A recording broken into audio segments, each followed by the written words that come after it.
Hello বন্ধুরা, welcome to my channel. আমি সুস্মিতা। আমার নতুন আরেকটা ভিডিওতে তোমাদের সবাইকে অনেক অনেক স্বাগত। আমি আজকে তোমাদের সাথে একটা খুব গুরুত্বপূর্ণ কথা শেয়ার করব আমার জীবন নিয়ে। আর আমি আশা করব তোমরা আমাকে একটা সঠিক সিদ্ধান্ত দেবে। তো সিদ্ধান্ত তো দেবে, তার আগে আমি বলে দিই, আমি আজকে সারাটা দিন বাড়ির বাইরে ছিলাম, মানে অনেক কাজে ব্যস্ত ছিলাম। পড়াশুনো করছিল, তোমরা সবাই জানোই, আগে যদি ভিডিও দেখে থাকো তাহলে বুঝবে।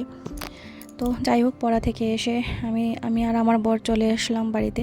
তো আমার বর আবার আমাকে রেখে চলে গেছে। তো ফল টল নিয়ে এসেছিলাম। আসলে ও না, আমার বরের কথা বলছি, সারাদিন বাড়িতে ভাত টাত খায় না। বাইরে খায় ঠিক আছে, কিন্তু অনেকটাই দুর্বল ফিল করে।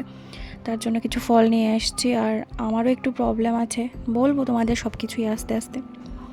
তো কিছুদিন আগে আমি একটা ভিডিও দিয়েছিলাম, যেটা প্রিয়াদিকে নিয়ে। আর এই ভিডিও করেছিলাম যার কাছে, মানে যারা দেখেছো তারা তো জানো, আর যারা দেখোনি বলবো একবার দেখে আসবে, তাহলে মানে আজকে যেটা বলবো তাহলে তোমাদের বুঝতে একটু সুবিধা হবে। তো রান্নাবান্না তো দেখিয়ে দিয়েছিলাম, আগের তরকারি টরকারি ছিল। তারপরে আমি ভাত বসিয়ে দিয়েছিলাম, ভাত করে আমি একটু পড়াশোনা করে নিয়েছিলাম। তারপরে এই যে আমার বরের জন্য অপেক্ষা করছি রাতের বেলা। তো যাই হোক, তো চলো আবার কথায় আসি। সেটা হলো, আমি আমার জীবনে মানে জীবনটা নিয়ে খুবই একটা দ্বিধাবোধে আছি যে কোন পথটা আমার, মানে কোন পথ বা কোন রাস্তাটা আমার জন্য একটু বেস্ট হবে। ঠিক আগে যেটা বলেছিলাম যে আমার পরিস্থিতি ঠিক নেই। তো মাঝখানে আরেকটা কথা বলে নিই, যে এই যে আমার বরমশাই চলে এসছে। এখন বাজে হচ্ছে 11:30।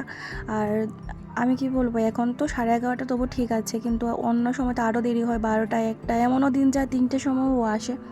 তাই যে আমি তোমাদেরকে দেখিয়ে দিয়েছিলাম, মানে দেখাচ্ছিলাম আর কি কটা বাজে বলে। তো যাই হোক, বলে দিই, আমি যে মানে যে টপিকটা নিয়ে বলছিলাম ভিডিও করব, মানে কিন্তু ভিডিওটা আমার ড্রিম। আজ থেকে না, প্রায় 2018 থেকে আমি ভিডিওটা করতে খুবই ভালোবাসি, কিন্তু আসলে মানে পরিস্থিতির কারণে সব কিছু হয়ে ওঠে না।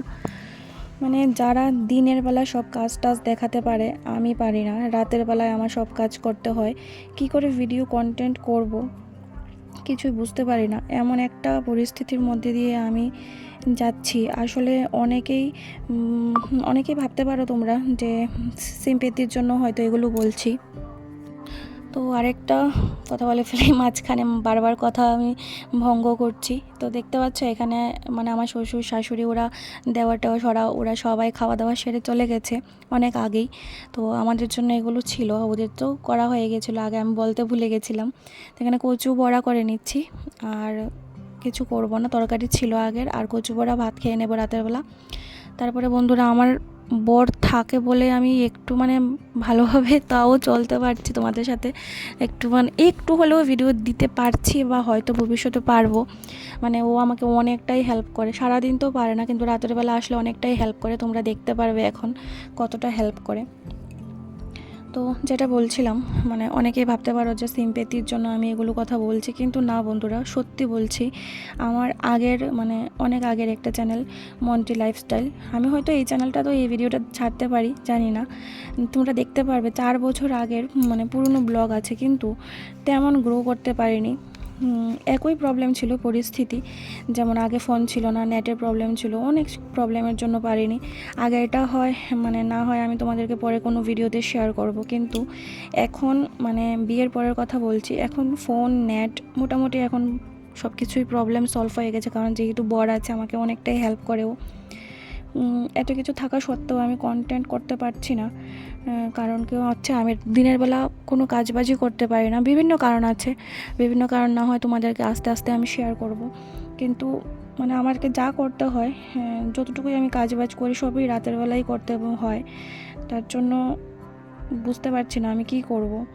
যদি মানে আমি যদি এরকমভাবে কন্টেন্ট দিই, তোমাদের কি ভালো লাগবে? বা কন্টেন্ট এখনকার যুগে সোশ্যাল মিডিয়াটা হচ্ছে একটা কম্পিটিশনের যুগ, আমি বুঝতে পারি, কিন্তু আমার কাছে সত্যি বলতে কোনো কিছুই নেই করার। আমি হয়তো সারাদিন পড়াশোনা নিয়ে ব্যস্ত থাকি বা অন্য কাজে ব্যস্ত থাকি, আর তারপর আছে আরও অন্যান্য অনেক প্রবলেম আছে যেটা আমি দিনের বেলা করতে পারবো না। তো তার জন্য আমাকে রাতেই করতে হয়। এই রাতের বেলায় আমার এইগুলোই কাজ, রান্না, বাসন মাজা, ঘর মোছা, ওগুলোই। আর টুকটাক আমার ঘরে আমি যাগুলো করি আর কি। তো যাই হোক, আজকের ভিডিওটাতে আমি অনেক কিছুই বলে ফেললাম, আরও হয়তো তোমাদেরকে আস্তে আস্তে বলবো বা তোমরা জানতে পারবে। তো আমার ভিডিওগুলো যদি মানে তোমাদের ভালো লাগে বা আমার কথাগুলো যদি তোমরা সত্যি বলে মনে করো বা বুঝে থাকো, যারা এরকম সিচুয়েশনে আছো, তারা প্লিজ আমাদেরকে একটু সাপোর্ট করো। মানে আমাকে কি করব, মানে আমি ভিডিওটা হচ্ছে আমার ফ্যাশন, মানে আমি খুবই ভালোবাসি করতে, কিন্তু আমার কিছু করার নেই, আমি এরকম অবস্থাতেই করছি। তো বুঝে নিও আর কি, একটু যদি ভুল ত্রুটি হয়ে থাকে তাহলে ক্ষমা করে দিও। তো আজকের মতো এই পর্যন্তই, আমার আর কিছু বলার আজকে ভিডিও নেই। মানে আজকে ভিডিওটা আমি বেশি একটা লং করছি না। আর তোমরা দেখতে পেরেছিলে রান্না করার সময় আমি কেটলিতে একটা গরম জল বসিয়ে দিয়েছিলাম, যেটা দিয়ে আমি এখন এত কিছু কাজবাজ করে এখন তারপরে আমি আবার কাপড় চোপড় ধুবো রাতের বেলাতেই, কারণ আমি দিনের বেলা একেবারেই সময় পাবো না, প্লাস করতেও পারবো না, যার জন্য রাতের বেলা কাপড় চোপড় ধুয়ে আমি একেবারে স্নান করে আসবো। আর আমার বর তো দিনের বেলা সময় পায় না, ঘুম থেকে উঠেই চলে যায়, যার জন্য রাতের বেলায় স্নান বান করে। তো ও স্নান করে নেবে, আমিও স্নান করে নেবো, আমি ফ্রেশ হবো আর কি। তো তারপরে আমরা দুজনেই ফ্রেশ হয়ে চলে এসেছি, আর ভাতও বেড়ে নিয়েছি। ভাত দেখতে পাচ্ছ আমরা কী দিয়ে খাচ্ছি, তা তোমাদেরকে দেখাচ্ছি। আর আমার ভিডিওটা যদি তোমাদের কাছে ভালো লেগে থাকে তাহলে অবশ্যই আমাকে একটা লাইক কমেন্ট করে আমাকে উৎসাহ বাড়াবে প্লিজ। আর আমি যাতে এখন ডিমোটিভেট না হই, প্লিজ প্লিজ প্লিজ।